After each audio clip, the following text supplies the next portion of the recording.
Wrestlemania weekend. What did I think of it? I mean, so much to cover, and I figure I'm going to cover kind of the hits and misses, what I thought, kind of my personal view of WrestleMania, and a few other things. So sit back, relax, and enjoy. But let's begin. You know, I think outside of RVD, Tito for Life, TNA really hasn't been mentioned on anybody's WrestleMania weekend vids, and I think that's because there was really no presence. In fact, I think their TNA Thursday night show was practically forgotten for the most part. But, you know, there was just a complete lack of a TNA presence. I mean, even though there was a Booker T Legends of Wrestling autograph signing, you know, there were some TNA stars, but for the most part, there was no TNA presence.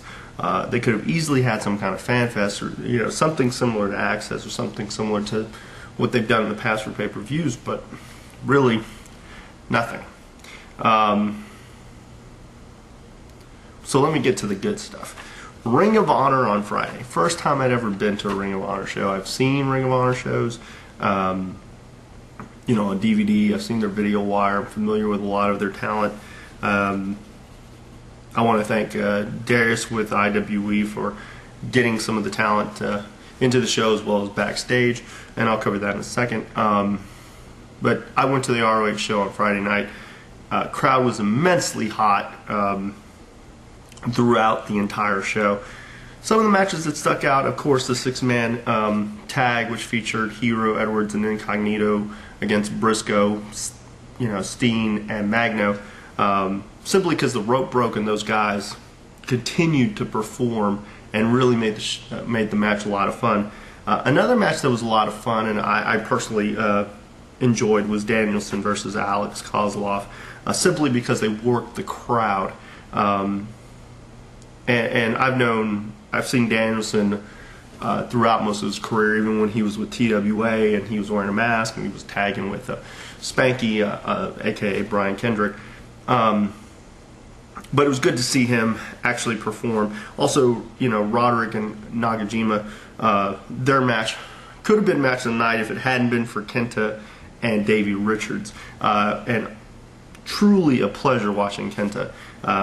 Both guys worked really hard, very stiff match. I made some comments. But ultimately, getting to see Kenta live, that was one of the guys I actually wanted to really get to see. A lot of these guys I've seen that are on the ROH roster, but Kenta I've never gotten to see live, and thought that was really great. And also getting to see Lynn win the title. I wasn't planning to stay at the show because I was going to go help with the after party at Griff's. I was going to help set up and make sure everything was in line and assist Darius with that. But once the Kenta match started, I stayed for that, and then ran into a bunch of YouTubers, which I'll get into in a second. It was good to go backstage. I want to thank all those, the higher-ups within Ring of Honor for allowing me and the rest of the guys from IWE get to go backstage, meet some of the talent. It was great to see Necro after all these years. I've known Necro for close to 9 years. Great to see him, really great down-to-earth guy. Again, meeting Danielson, as well as every guy on the roster. Definitely a treat to meet all those guys. Also, getting to see Dalton and Don Juan, guys that I've been friends with. Getting to see a lot of the guys from PCW like Richard Hill, Victor Tadlock, and a few others. Some of the guys from All Star. I mean, there was just a conglomerate of guys from all different companies that were there to watch Ring of Honor. Getting to see Jacobs, Jimmy Jacobs. All the talent was really cool, both backstage as well as the after party. Also, getting to meet some of the YouTubers that I didn't really get a chance to meet. Finally getting to meet and talk to Truth Slayer. He and I have exchanged emails. He's been to a couple of the shows that I've been on, but we never actually sat down and talked or stood up and talked. And it was good to finally get a chance to talk to him. MB Wrestler, I want to tell him good luck with training and your endeavors in the business. And if you ever need any advice or you ever want to just talk wrestling, hit me up on email, hit me up on MySpace. You know how to get a hold of me. Also, definitely getting to meet Crazy Mike, a guy that I respect immensely as far as opinion. I mean, all these guys I respect.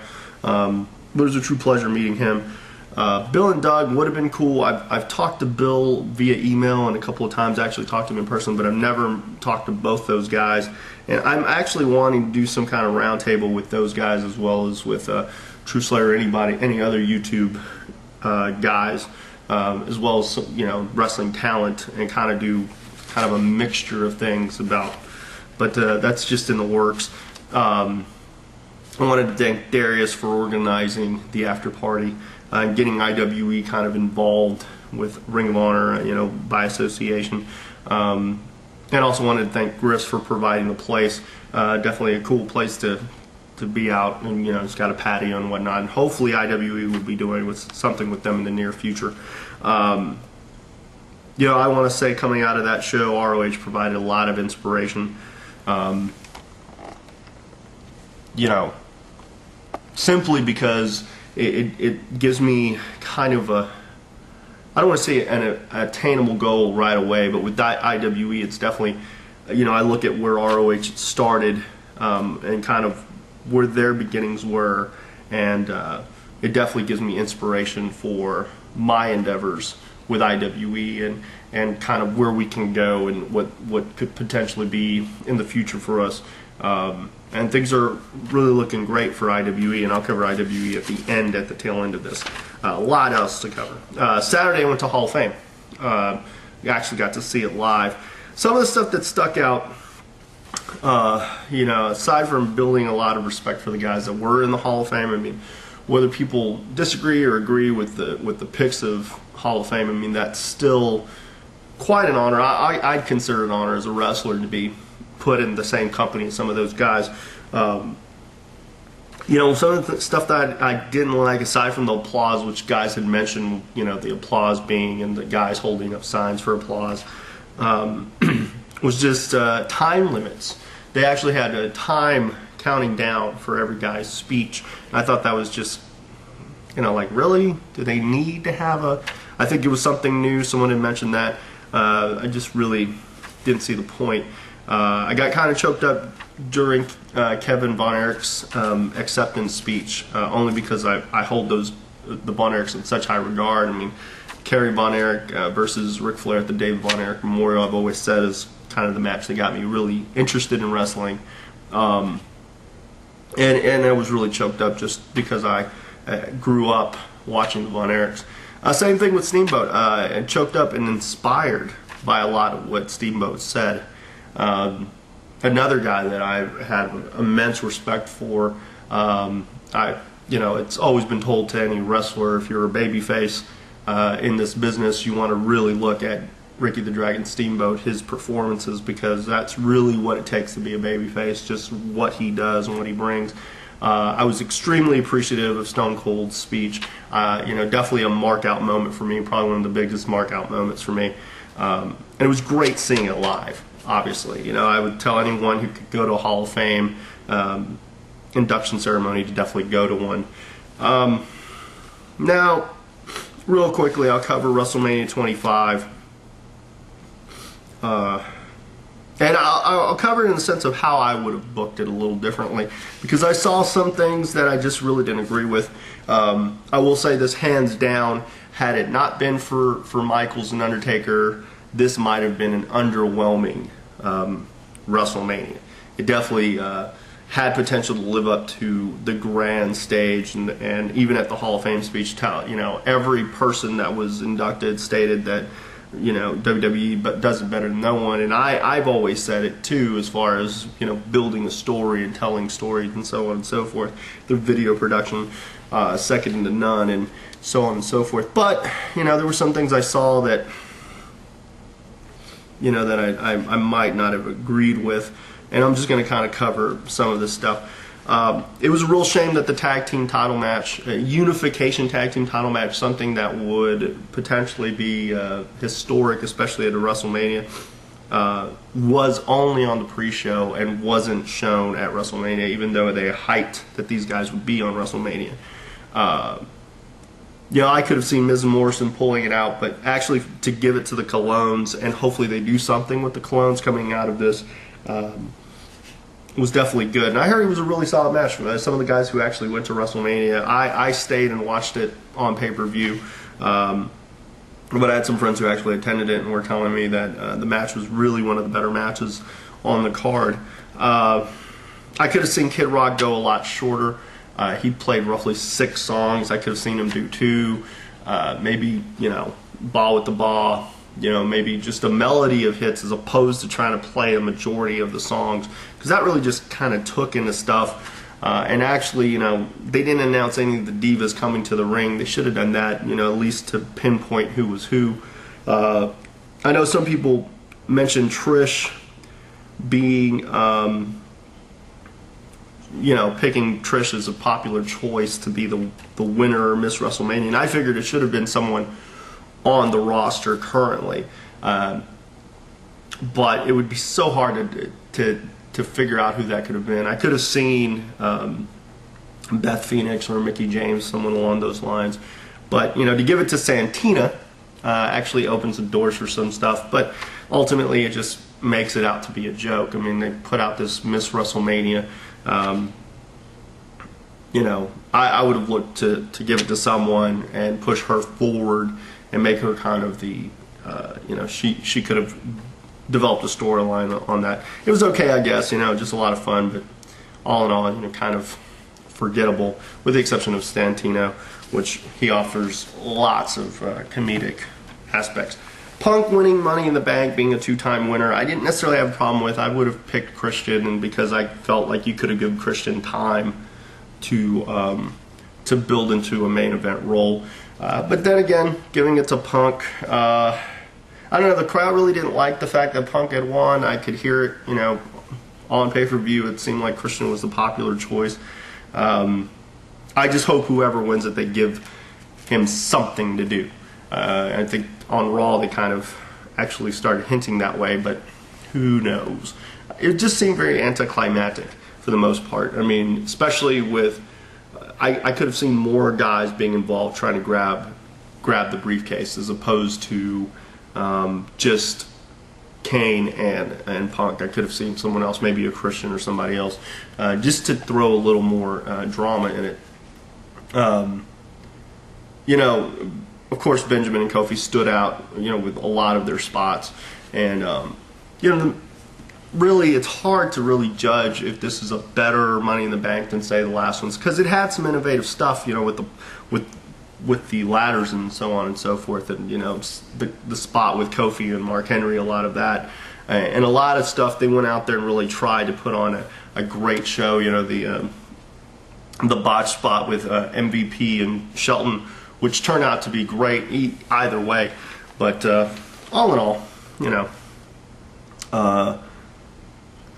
no problem with Mysterio and JBL. I thought it was booked well. Obviously JBL came out and was very boastful about what he was going to do and be historic, and actually he made history by quitting at WrestleMania and being involved in a squash match in essence, which I don't know. This hopefully will open the door for Mysterio to actually defend this title against a new breed, a new crop of guys. And I'm hoping they do something with it. I didn't have any problem with the Jericho Legends match. This is kind of how I figured it was going to go. Same thing with Mysterio. I figured Mysterio was going to win. But no problem with Jericho beating the Legends. Steamboat definitely stood out. Obviously, I think Snuka did what he could, and Piper did what he could. The whole way of ended it probably the best way they could with Rourke, even though that storyline had kind of fizzled out here and there. I couldn't have really seen it going any other way. Which, I don't know, I have mixed feelings about that. It was good to see Jericho on WrestleMania. Great to see Steamboat. No one probably would have figured that Steamboat was going to perform the way he performed. But let me see what else. It was great to see Austin have his moment without being involved in any storylines. Some people wanted him involved in the Jericho thing, and I thought that would have been cool, for pop factor. But the fact that Austin got his own moment to himself, was able to drive out the ATV, drink some beers, and give kind of the fans a last salute, I thought was a really good way to go. And a definite highlight for me, you know, just to watch him one last time, if in fact it is his last time. I didn't have a problem with Cena winning the title because I figured Cena was going to win the title. I figured, you know, Big Show was there to do the job, you know, keeps Edge and Cena kind of going for Backlash. Or it could have gotten Edge and Show doing something and Cena kind of moving on. But, you know, I don't know. You know, that match actually turned out better than I thought. And really the letdown of the show, and kind of, in a sense, the one that I really disagreed with was Orton losing. The build-up was there for this guy to actually win the title. To take it away from Triple H. Triple H could have got his rematch at Backlash, and we'd still be in the same position in a sense that they're going to on Raw. But I looked at it as, if Orton wins, it opens up so many things. If you look at when you know, Austin and McMahon were feuding, and they drew so much money just off of that, to have it kind of reverse in the sense that McMahon's are the faces. Here comes this champion who is anti-establishment but out for his own, in the sense of Orton. And ultimately I felt like that would be a great, like, a shift of power. Here you got the champion, one of the top guys. He's got the top belt. He's, you know, on your flagship program. Just so many things they could have done. Having Triple H win, I just really don't see the point. Because they, you know, I think they rushed the finish because it seemed like they were saying go home. And when I was looking at it right before they ended it, it was about 9:51. I'm like, are they going to? They seem like they were just getting started. And I don't know. You know, you just had so many matches. I figured Orton wins it. He takes out Triple H again at Backlash. The McMahons are scrambling, or Orton seems like no one can beat him. You bring out Batista. Here you go. You've got these two guys feuding down the line. I just didn't see Triple H winning as a positive. No offense to Triple H. I mean, now he's officially in a McMahon, and it's like having another McMahon. I don't know, you know.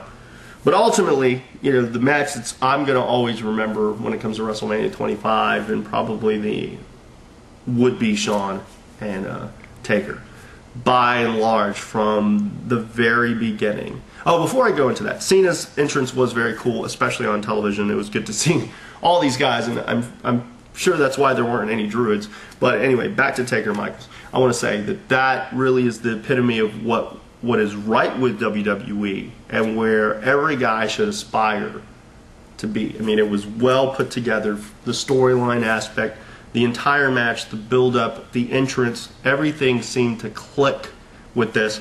Michaels just continuously shows that he's Mr. WrestleMania. And he proves, you know, they both prove that there's still magic in wrestling, and it makes me just want to be a fan. I mean, the whole weekend, for the most part for me, brought me back to a sense of being a fan. Watching the ROH show and kind of just being in the moment. But at the same time, those are guys that I consider peers for the most part. But watching Taker, Michaels, it made me want to mark out. Watching Steamboat made me want to mark out. Hearing Stone Cold's induction speech made me want to mark out, you know. And I think, you know, that's a good thing. But I don't know, man. All in all, you know, it was a phenomenal weekend. It was good to see everybody. And on top of that, on April 4th, on Saturday morning, we actually had our own IWE show. And I'm going to cover that, the comings and goings of our April 4th show. But, you know, I think one thing that with meeting some of the YouTube guys and just kind of seeing where things are going, that the community can really get along despite our differences in opinion. And I feel I'm included in the community because, you know, I do the videos. And I'd like some support for IWE in a sense of, you know, I'd like people to come in and check out the shows, check out our YouTube channel, look at our MySpace, you know, when our website comes up, look at our website. And, you know, for me, IWE is one of the few places that I believe, you know, the talent can be as creative as they'd like. There's really no holds barred. We try to give you, a lot of entertainment in a small, in a very compact setting. We're building as we go. We're going towards a DVD taping on May 2nd that hopefully will catapult us to something. But it really starts with the fans. I mean, ultimately, I'd like us to build up into something, into an ROH, and it just starts now. It starts with our next show on April 18th. For all those that go to Wrestlemania that are in the Houston area or in local to Houston, I'd ask, come check us out. I guarantee you, if you come to one show, you're gonna get hooked, and you're gonna want to come to other ones. Especially those guys that are, like I said, in Houston, the ones that, like a Bill and Doug or a True Slayer, to come check out a show, let me know what you think. Same thing with all the fans. We have a pro boards, iweslam.proboards.com, where you can voice your opinion. You can actually influence how the show is kind of put together in a sense of with the rankings, our IWCS. I just feel like it's an opportunity for everyone, for a community as a whole, to build into something great, and I think the IWE is kind of that catalyst for everyone. I think anyone who watches my videos who's in the area should definitely give us a try. But again, like I said, I had an amazing weekend. I can't really, I'm still kind of getting over everything that went down this weekend, and getting to watch Raw yesterday. But I'll have another video here pretty soon. I'll be talking about what's been going on with the IWE, what happened last show. Hopefully we'll be, I'm planning on having some videos put out that will hype up our event on the 18th. But I guarantee you, man, you come down to our shows, you're going to definitely enjoy them. And for all those that I met, it was great talking to all of you, and great to see all of you, the ones that I got to see, all my friends and whatnot and so forth. And don't be a stranger, look me up on MySpace. Definitely you can find me there, or comment on this video and whatnot. And I'll talk to y'all soon. Later.